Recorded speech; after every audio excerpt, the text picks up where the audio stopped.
Hey, I'm going to do a little exercise with you. I'm going to share a comment that somebody has made about what I've been saying about the that awful attention autism program that we've posting about this week. And I'm not doing this to shame the person or name the person or any of that kind of stuff. I am doing it as an exercise for people who might find this helpful. So autistic people might find this helpful because we are so marginalized and so used to kind of putting up with, unintentional gaslighting and all that kind of stuff that we don't often see it. So I want this to be for you. And I want this to be for people who might think these things the same as this commenter, or who might, not really kind of understand like what we're saying here, So blah blah blah. Okay, so basically they're like, this program's mainly for children. It's been used by SLTs and teachers, uses programs in school too. I have no idea why they're introducing the comment that way. I know what it is. This kind of splainy thing. I never like comments that start with splaining.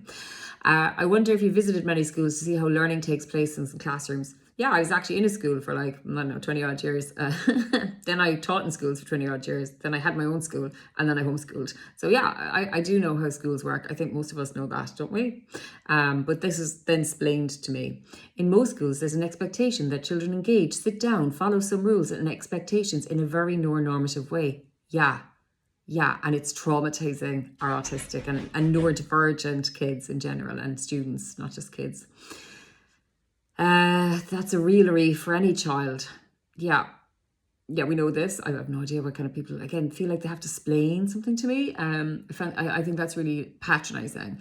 It's coming from actually a place where they're not presuming the autistic person actually is informed and like knows what they're talking about. So this happens to us a lot, okay? And it absolutely happens to us in our advocacy as well. So the Attention Autism Programme is giving a more positive alternative to that. Like, who says? Again, this is literally explaining to me, after I spent an hour explaining what's wrong with the programme, telling me that this is a better option than a mainstream classroom for children.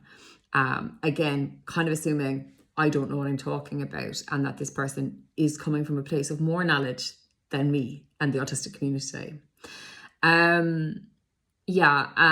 Where children don't have to sit down, they don't have to engage, and the learning is fun and sensory. Here we have this again, the learning is fun and sensory. Learning's always sensory. Everything is sensory. And when people say that use that kind of language, it's like, tell me you don't know anything without telling me you don't know anything, thrown in the old sensory word. Learning is a sensory experience for all of us. Reading is a sensory experience. Watching something on a screen is a sensory experience. Anyway, so, and again, it's just claiming it's fun. Oh, this is fun. This is fun because we said so. From my experience, not from an autistic experience. So this is what speaking over autistics looks like. For many children going to school, this approach gives them a bit of a break from the harsh school expectations and curriculum. What are you suggesting here about education? Well, I'm not suggesting anything. I'm quite clear about what I think about the education system. It is a coercion and a system that is basically came born out of the Industrial Revolution and hasn't changed very much. And it's about teaching certain kids in certain ways and then leaving everyone else on the margins. And it needs to be taken apart and rebuilt into something completely different.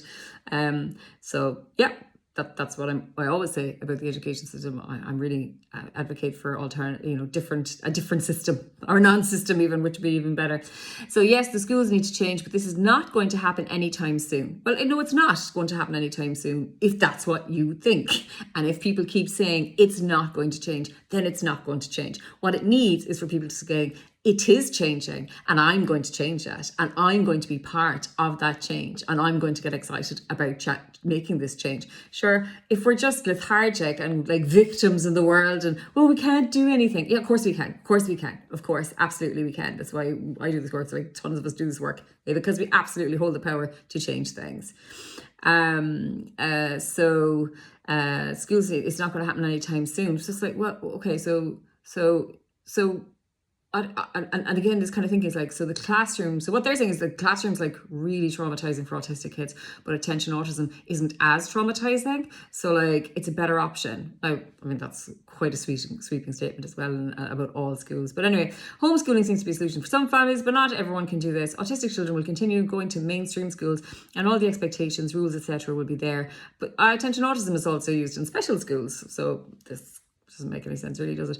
Why taking something that allows them to be themselves? And like, this is right. So I've spent an hour explaining why the program does not allow us to be ourselves, is not neuroaffirming, is absolutely a coercive program, and then just goes, why would taking something away that allows them to be themselves? Because it doesn't allow them to be themselves and have fun and connect with others too. Just a thought, you know, so that's what gaslighting looks like. And it's really, really unhelpful. It's really, really unhelpful when autistic people raise issues about our lives, our well-being, the abuse and trauma that we're suffering. And then someone comes along and goes, yeah, but look, we're trying our best and like, we can't do anything about it. And like, you should just be happy with like what you have, you know, the lesser trauma, you know, don't be giving out about it.